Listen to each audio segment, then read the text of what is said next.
Hello et bienvenue à toi dans un nouvel épisode de podcast sur le Human Design. Dans cet épisode, on va parler d'autorité intérieure. Alors tout d'abord, c'est quoi l'autorité intérieure en Human Design ? En fait, c'est tout simplement ce qui nous permet de prendre des décisions de façon optimale. C'est vraiment la décision qui sera la plus juste pour nous. C'est pas toujours la décision qu'on préférerait prendre, que notre tête nous dit c'est ça qui est le mieux pour toi, pas du tout, mais c'est vraiment celle qui est la plus juste, l'expérience la plus juste qu'on a à vivre à l'instant T. Et avant de rentrer dans le vif du sujet de l'autorité intérieure de cet épisode, il faut quand même savoir que personne n'est conçu pour prendre une décision avec son mental. C'est vraiment quelque chose qui va à l'encontre de notre nature profonde.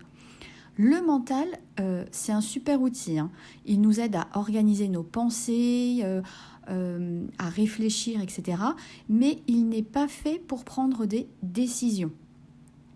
Donc notre mental, il est peut-être pas fait pour prendre des décisions, mais c'est pas un ennemi pour autant pour nous. Il doit vraiment être le témoin de notre vie, mais il ne doit pas contrôler notre vie ni décider à notre place. Il nous sert vraiment à penser, questionner, organiser, mais il n'est jamais la voix à écouter pour prendre notre décision. Rentrons dans le vif du sujet et parlons de l'autorité sacrale. Si tu as une autorité sacrale, c'est que tu es soit un générateur ou un manifesting générateur et que ton centre du plexus solaire n'est pas défini.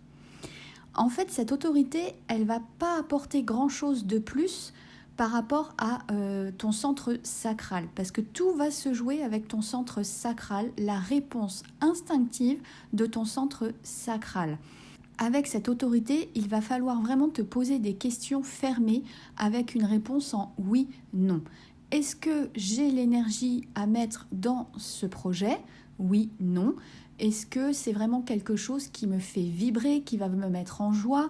Est-ce que je ressens du positif dans mes tripes ? Auquel cas, la réponse sera oui. Sinon, ce sera un non. Et donc, comme tu dois vraiment écouter la réponse instinctive de ton centre sacral, c'est vraiment une autorité qui a une vérité dans le moment présent. C'est vraiment quelque chose, elle prend ses décisions à l'instant T, c'est tout de suite. C'est instinctif, faut pas y réfléchir, c'est qu'est-ce que tes tripes, qu'est-ce que ton ventre, qu'est-ce que ton centre sacral répond à cette proposition. Donc bien souvent, tout se passe, comme je disais, dans les tripes, dans le ventre. Ça peut être aussi par des sons, un mouvement du corps. Il y a vraiment autant de réponses sacrales que de centres sacrales. Ça va vraiment être à toi de regarder comment ton centre sacral à toi te donne la bonne réponse. Et du coup, si c'est pas vraiment clair dans la réponse de ton sacral, en fait, c'est tout simplement qu'il te dit « je ne sais pas ». Dans ces cas-là, l'astuce, c'est de demander à la personne de te reposer la question soit plus tard, soit peut-être en reformulant sa question pour savoir si, à ce moment-là, ton sacral a une réponse à donner. Donc, par exemple, si tu es avec ton employeur et qu'il te propose un nouveau poste, une évolution de poste, c'est vrai que si ta réponse de ton centre sacral n'est pas claire à ce moment-là, il sera judicieux de lui dire est-ce qu'on peut en reparler demain ?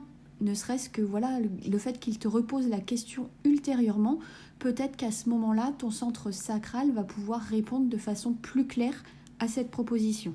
Donc une astuce ici pour t'aider à savoir comment ton centre sacral répond, à entraîner en fait ton centre sacral à répondre, eh bien c'est tout simplement, tu peux faire un exercice avec quelqu'un de ton entourage qui va te poser des questions fermées en oui-non. On va vraiment commencer par des questions très basiques.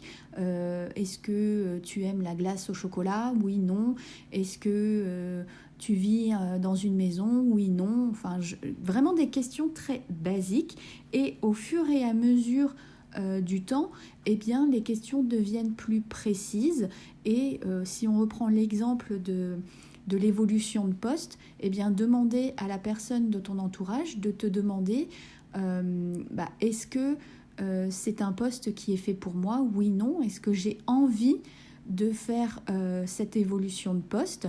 Et là, ça va entraîner au fur et à mesure ton centre sacral à répondre, entre guillemets, de plus en plus. Et surtout, ça va te permettre à toi de mieux comprendre comment fonctionne ton sacral, comment il te répond, pour que au fur et à mesure, ça devienne vraiment plus facile pour toi de tout de suite entendre la réponse de ton centre sacral. Voilà, c'est tout pour cet épisode de podcast. On se retrouve très bientôt dans un nouvel épisode.